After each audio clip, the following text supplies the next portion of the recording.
It's coming! Fourth Starship test campaign. What to expect? Second launch site construction begins. Where are the tower sections? Rocket Lab accelerates construction of Neutron launch site. Stratolaunch is testing a hypersonic vehicle.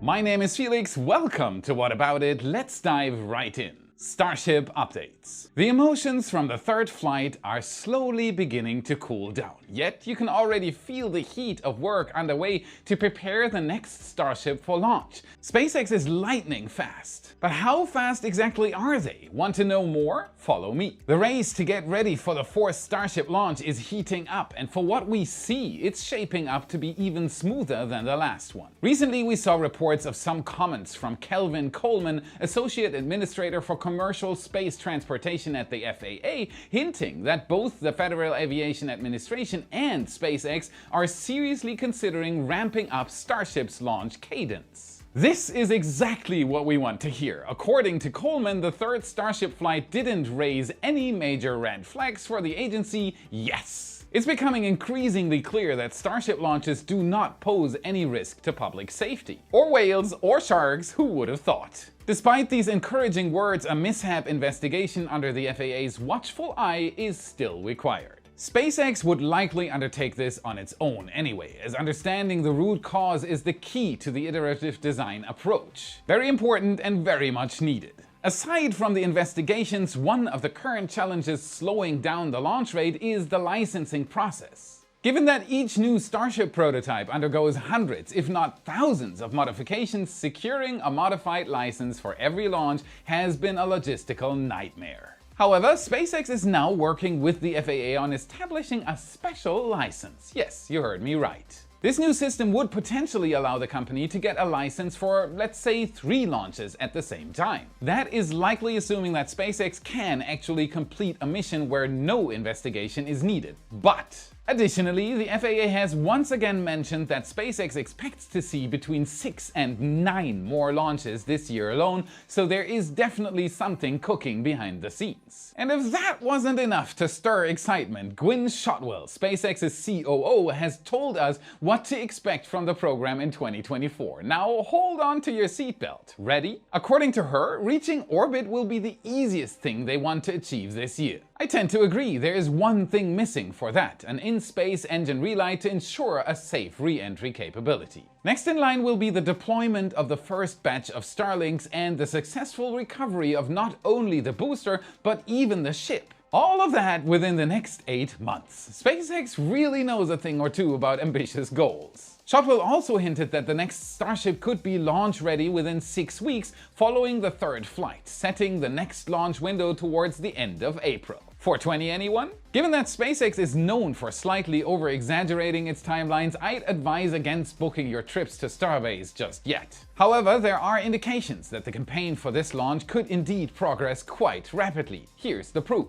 Let's start with the upper stage, aka Ship 29, which is currently stationed in the high bay. This prototype has already undergone 3 cryogenic proof tests at Massey's and 2 tests at the suborbital launch site. SpaceX had ambitions of conducting a static fire test before Starship's third launch, but for one reason or another, the initial spin prime test was aborted. Fortunately, just a few days later, SpaceX successfully tested the Raptor turbopumps. By then, Ship 29 needed to return to the production site to avoid a collision with the shock waves from the third launch. Although the liftoff was only a week ago, the team appears to be already preparing for Ship 29's return. This involved reactivating the LR-11000 crane, which was responsible for moving the prototypes from the transport stand to Pad B. Then, before the 2-point lifter returned, the static fire test stand was thoroughly inspected. This device, required for ground handling ship prototypes, uses the same attachment points as Mechazilla's arms. All these developments hint at Ship 29's imminent return to the launch site, possibly as early as this week. Upon its arrival, it remains to be seen if SpaceX will want to redo spin prime tests or jump directly to a 6-engine static fire. This time around, we may also once again witness 2 static fire tests.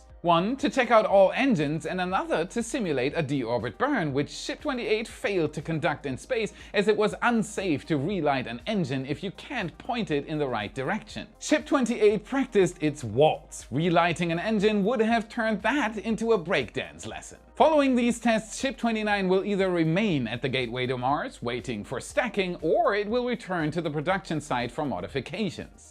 After all, SpaceX needs to address any issues that became apparent during the last flight. So that's the ship, but we also need a booster, right? Booster 11 is currently housed at the first megabay. As far as we know, it is unlikely that it will roll out to the launch pad this month due to the extensive work required to refurbish the launch table. Additionally, this prototype still needs to be equipped with its hot staging ring. Upon its return to the launch site, Booster 11 is expected to proceed directly with a full 33-engine static fire test. I love that. Later, it will likely be taken back to the production site for a brief period to remove all the sensors installed for the test. There is not much left to do. What do you think? Will we see Ship 29 or Booster 11 making their way to the launch site this month? Place your bets in the comments. It's been some time since we've examined things from the air, and thanks to the awesome people at Redline Helicopter Tours, we're about to rectify that. Our photographer John captured these images during the aforementioned spin prime test. A closer inspection of the suborbital side of Starbase reveals something truly fascinating,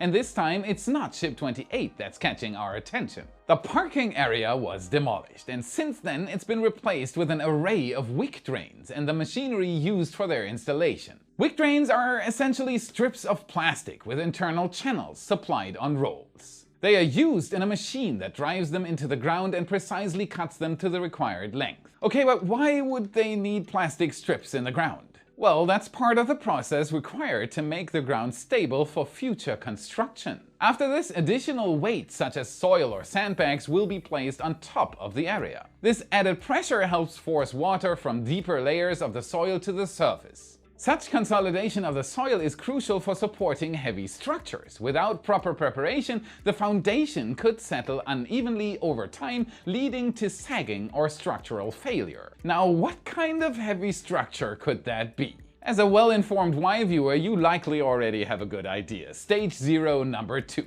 That's right, Tower number 2 is under active construction. Even though this ground preparation method accelerates the process significantly, fully draining and consolidating the ground can still span several months. However, the silver lining is that lighter construction activities can proceed as the soil is draining. As such, we might soon witness the beginnings of the second orbital tank farm. Now, before we discuss the progress regarding the second orbital launch and integration tower, or short OLIT, here's a word from our sponsor. Buckle up, it's the law. Thank you, Felix, our honorary Florida man. Nice! Oh, which reminds me, imagine driving to witness a rocket launch at the Cape when suddenly you're rear-ended due to an alligator crossing the highway.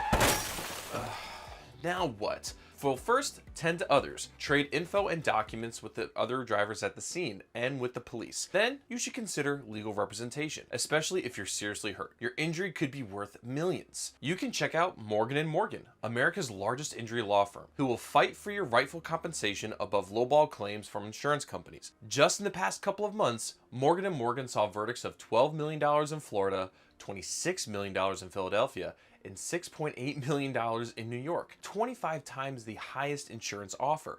And the best part is, the fee is absolutely free unless you win. Did you know that you can start a claim with America's largest injury law firm in just a click?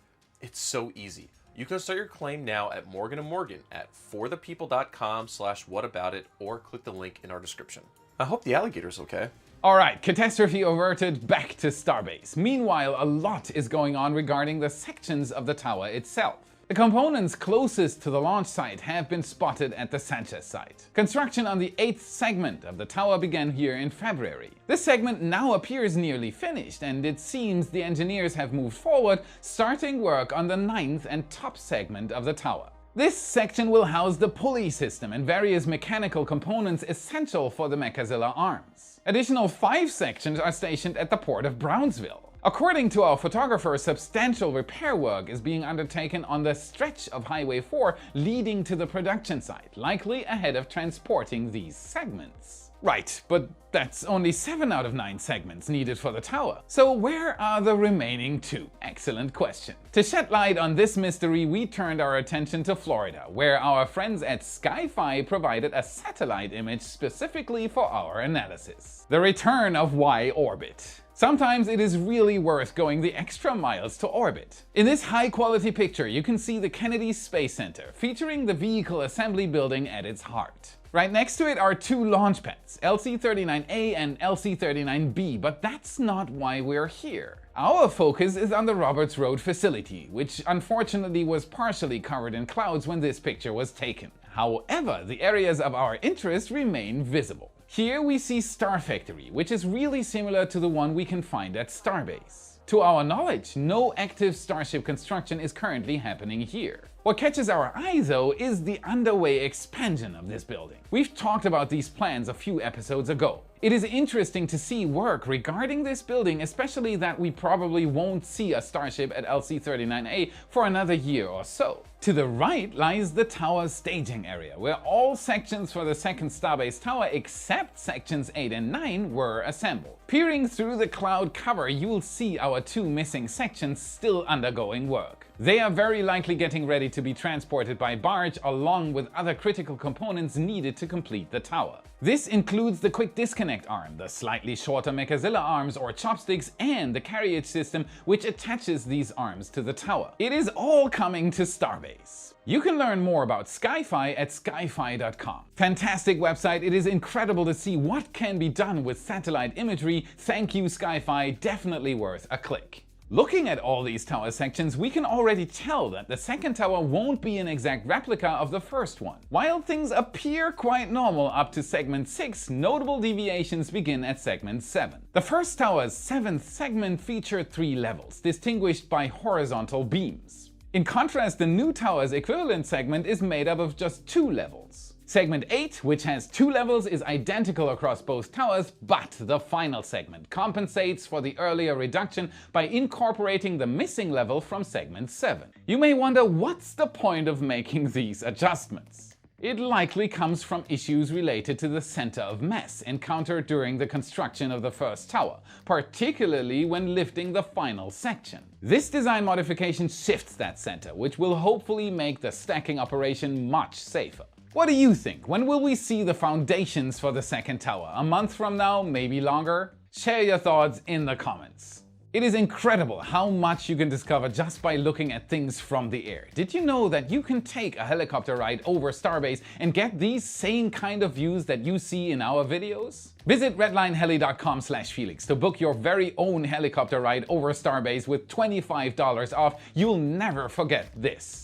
Now you've watched more than half the video and you're still watching. Thank you, this means you like it. We've looked into our channel metrics and there are over 2 million returning monthly viewers who have not subscribed yet. Help us improve the channel even further by double checking that you've hit that subscribe button so you don't miss our updates. While you're at it, give us a like and become a Y supporter for exclusive SpaceX updates. With it, you get access to daily Starbase photo galleries, including satellite, aerial and ground photos of SpaceX's progress and countless other extras on top. And no matter how much you decide to give, everyone gets the same supporter content and access. You decide what you want to give. For all those who watched IFT3 with us or somewhere else, I have something very special. So brand new that I don't even have my shirt yet. Our IFT3 commemorative shirt. If you loved IFT3, this is something you want to have. Designed by our very own A Prime and on our shop right now, the link to the shirt is in the description. And the link to our Patreon page and our new website is in the description as well. Thanks to all the supporters who help us fund more crazy projects. We can't thank you enough. You rock. Returning to the news, we start on a somber note. We've lost an American icon whose possibly greatest achievement was a handshake that shaped the history of spaceflight. The life of Thomas Stafford was nothing short of extraordinary. After graduating from the US Navy, he made his way to the Air Force Test Pilot School, where he built up his skills and served as a flight instructor for some time. In 1962, driven by a mix of ambition and curiosity, Stafford applied to become a NASA astronaut. Back in those days, this was an even crazier career path than it still is today. By the end of that year, he found himself selected for NASA's Astronaut Group 2, also known as the New 9. This group was essentially the vanguard of the Apollo program, featuring legends such as Neil Armstrong, Frank Borman, and Ed White. Though honestly, every single member of the New Nine was a legend. The journey to the moon was fraught with challenges, a path paved by the Gemini program's extensive test campaign. These missions focused on critical and never-before-done procedures like docking and spacewalks, ensuring that NASA had a solid grasp of these procedures ahead of the Apollo missions. Initially, Tom was slated to be part of Gemini 3, the program's first crewed mission. However, when his crewmate Alan Shepard was diagnosed with an ear disease, they were both withdrawn from the prime crew for that mission. Instead, Stafford was reassigned to Gemini 6A. This mission replaced the original Gemini 6 flight after its intended docking target, the Agena target vehicle, blew up after liftoff. The revised 6A mission successfully docked with Gemini 7, capturing these breathtaking images from orbit. Following this mission, Stafford was selected for the backup crew of the Gemini 9A mission. Tragically, it was one of those rare instances where the backup crew became the prime crew. Elliot C. Jr. and Charles Bassett, the astronauts originally assigned to Gemini 9, died in a plane crash just months before the launch. As the Gemini program drew to a close, Stafford transitioned to the Apollo program, where he was initially part of the backup crew for Apollo 2.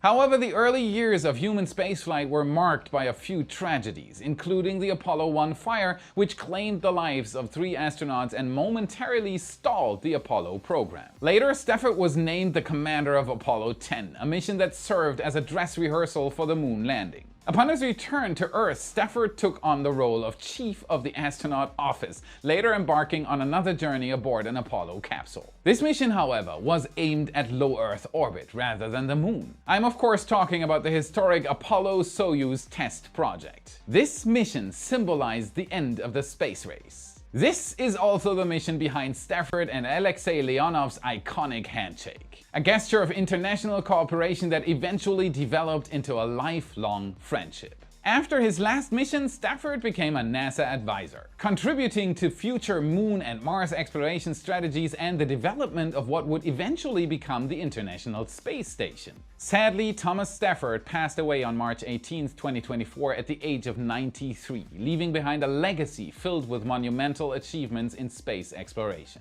Thank you, Thomas. Sometimes a handshake is worth traveling to the edge of space. Rest in peace.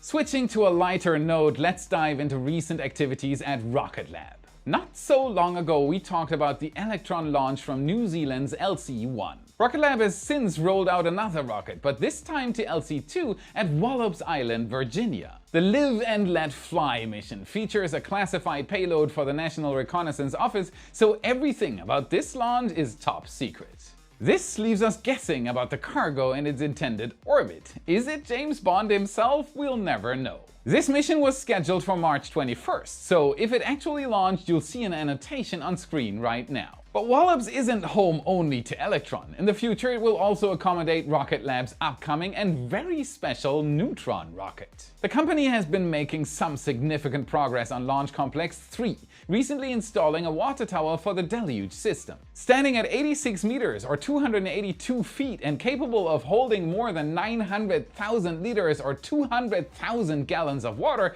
this water will help to mitigate acoustic energy during Neutron's liftoff. Additionally, foundation work for the launch pad has begun, alongside the construction of a Neutron integration facility a few kilometers from the pad, where the vehicle will be assembled before launch. Neutron will lead Rocket Lab into the age of fully reusable rockets. I sure can't wait to see this baby fly, no matter if it will be in 2024 or next year. Now let's pivot to a company that is working on something truly fascinating. Those who have been following aerospace developments for a while are likely familiar with this company, or at least its colossal aircraft known as Rock. The Stratolaunch Rock is the world's largest operating plane, and its resemblance to Virgin Galactic's White Knight 2 is no coincidence. And this is precisely where it gets interesting. Stratolaunch was co-founded by the legendary duo Paul Allen and Burt Rutten, who were also behind the creation of Spaceship One, the precursor to Virgin Galactic's Spaceship Two. While Virgin's twin fuselage plane is used to support suborbital tourist spaceflight,